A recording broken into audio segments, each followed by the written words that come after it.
Deny is the second point of the active shooter triangle. We talked about escape yesterday. We'll talk about defending ourselves and attacking back tomorrow.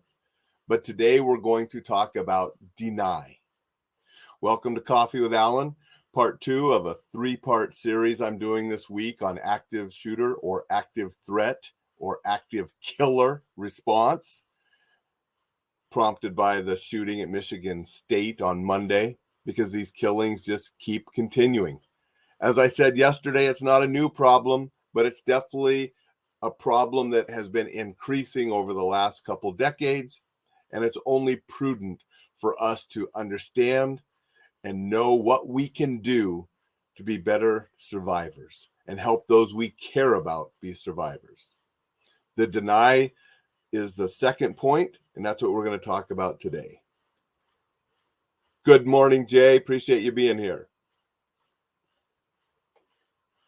Denying access to a killer is a strategy that can keep you alive.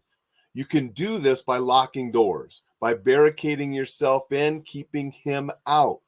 You can do this by picking up a chair and holding it between you and a knife-wielding killer. You can deny access by getting behind cover, something that's bulletproof.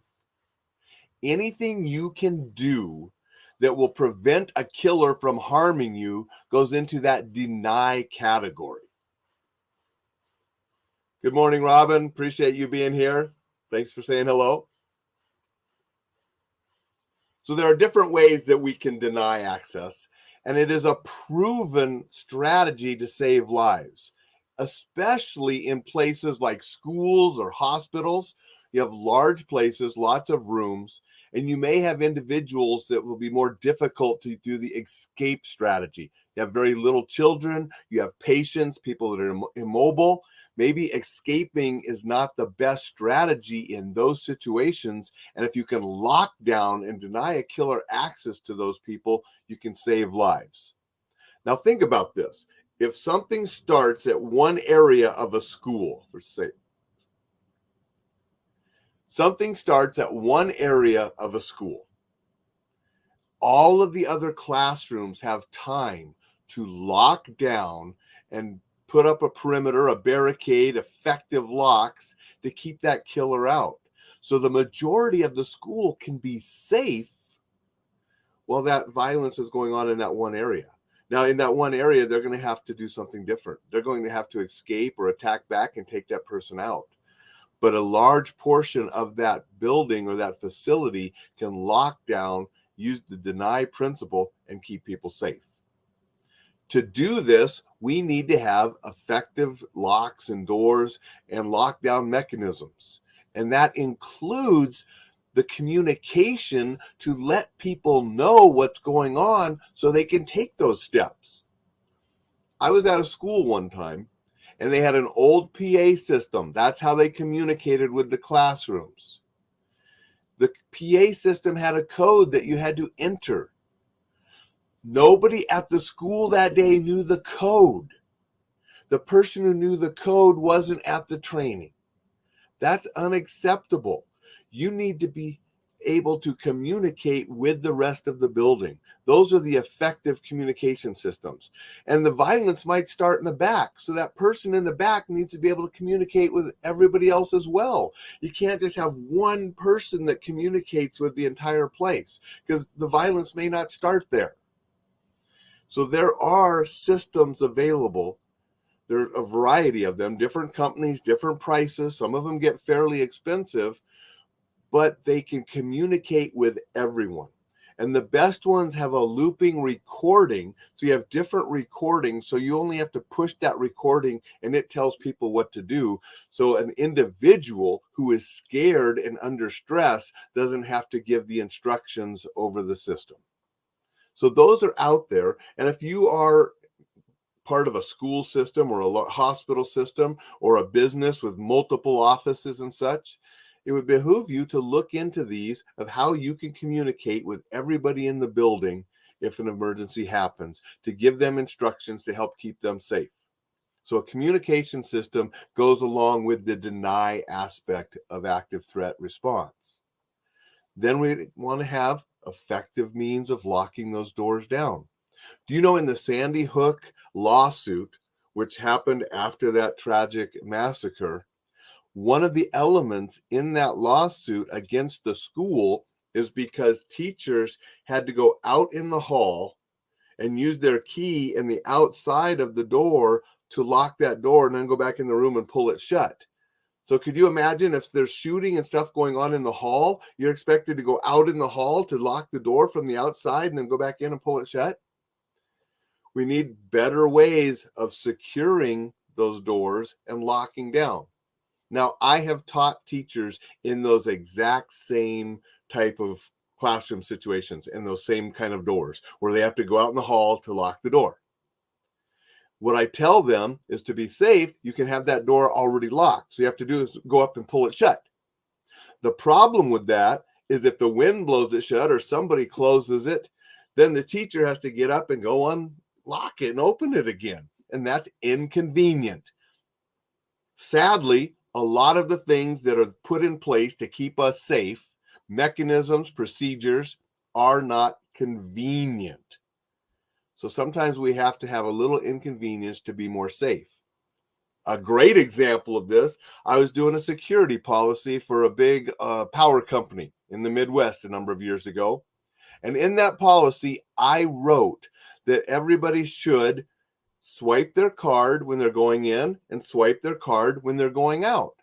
I put that in the policy because they had purchased this equipment and this system. So when people would swipe their card in and out, they knew at all times who was in the facility and who wasn't.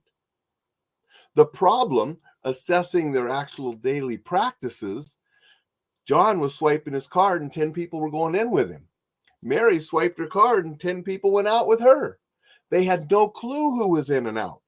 And when I said they needed to enforce this policy of everybody swiping their card, I had middle level managers argue with me and say, you don't expect everyone to swipe their card. I said, I do, if you want all of this equipment that you spent a lot of money on to do its job. Otherwise, you wasted all your money buying this because you have no clue who's in or out. So sometimes the procedures and policies and things we put in place for safety, they're not the most convenient, but we need to do those. We need to lock our doors. Burglars go in to unlock doors and unlock windows all the time. We have the locks, we're just not using them. So we need to have the procedures. We need to have the effective way to lock things down. Mark says now hospitals, other large buildings have fire doors that can be barricaded, denying large areas to the shooters. Once barricades, other options can be explored. Secondary barricades work on escaping or gathering.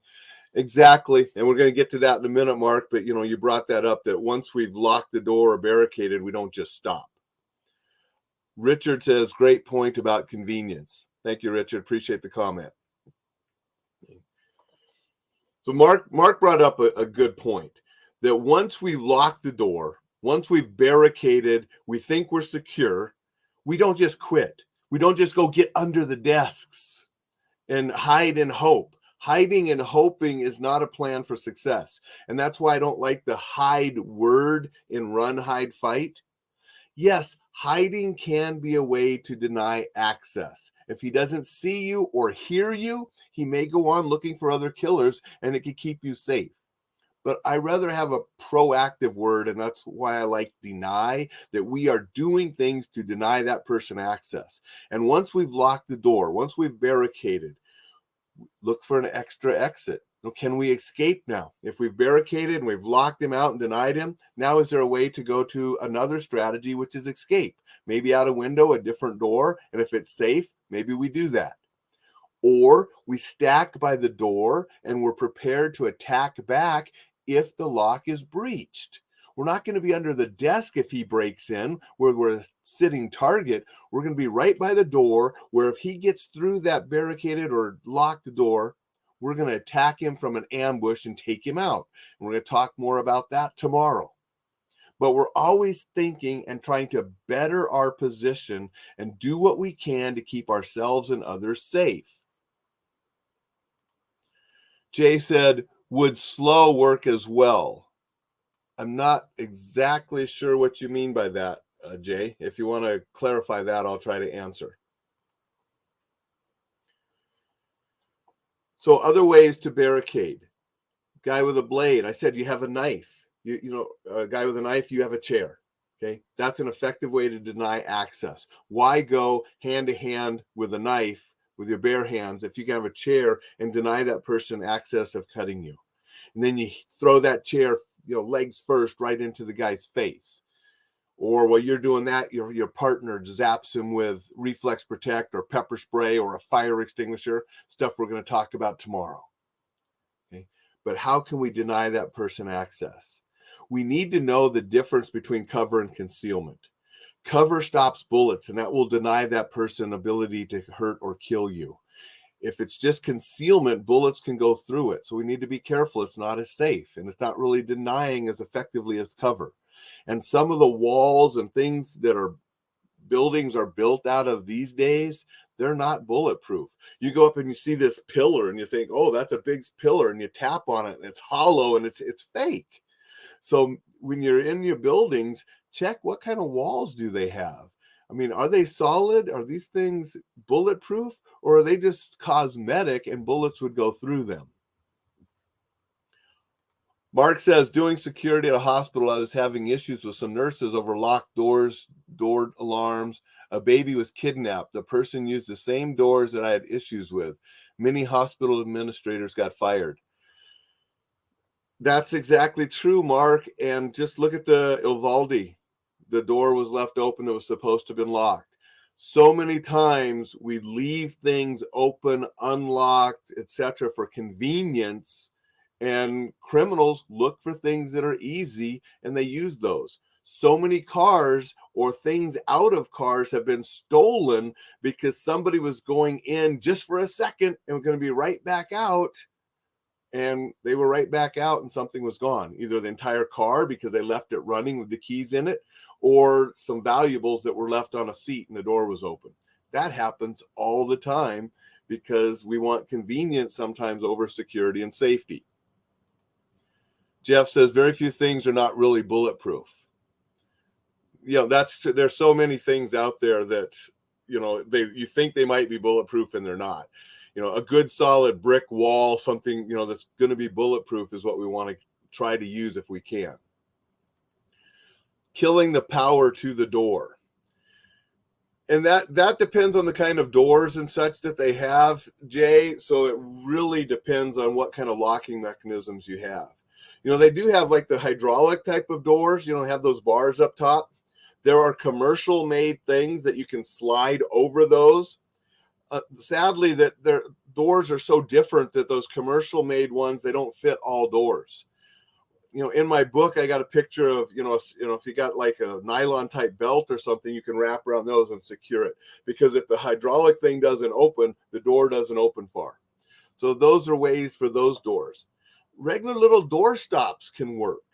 When you have open outdoors, a door stop and some of the things won't work as well, but there are different ways you can put something around the handle and secure it beside the door, whether it's makeshift or I've had places actually put these in place. You put an eye bolt beside the door and you have a little cable that you hook over the handle with a carabiner that fits in the eye bolt, and that open outdoor won't open anymore. The problem with some of these is fire codes and fire marshals say you can't do that. Well, no, you can't do that in regular business, but in an emergency with an active killer, you can do it. So you just have to have some common sense for some of that. And Jay says to buy time. Anything we can do to buy time to get people to safety can be an effective strategy. Again, there are no cookie cutter absolute answers because these killings happen in all sorts of locations. And so we don't really know what kind of location we're going to be in when this happens. Are we going to be in the supermarket? Are we going to be in Walmart? Are we going to be at church? We're going to be at the mall? We're going to be at the airport? We're going to be at the restaurant? We're going to be at the bar? We're going to be at the college? We're going to be at the school? I mean, all of these places have had these killings, and all of these places have different type of doors, different types of locks, different construction, which may be bulletproof or not, different things that we can use for improvised weapons, different things that we can use to help lock ourselves down and deny the killer. So we just have to have a general plan and be aware of these kind of things and do the absolute best we can in the situation while we're under stress and while we're scared. And that's why we want to think about it right now, while I'm talking about it right now, and be thinking about it, because under extreme stress, you're not going to be able to think about things like we can right now when we're not under stress. And we want to have that plan to go to. Jeff says most mass shootings take place in gun-free areas. Yeah, Jeff, and I'm not going to get into the political stuff of it, so I don't really want to get into political stuff. You know, it is what it is, okay? Thank you.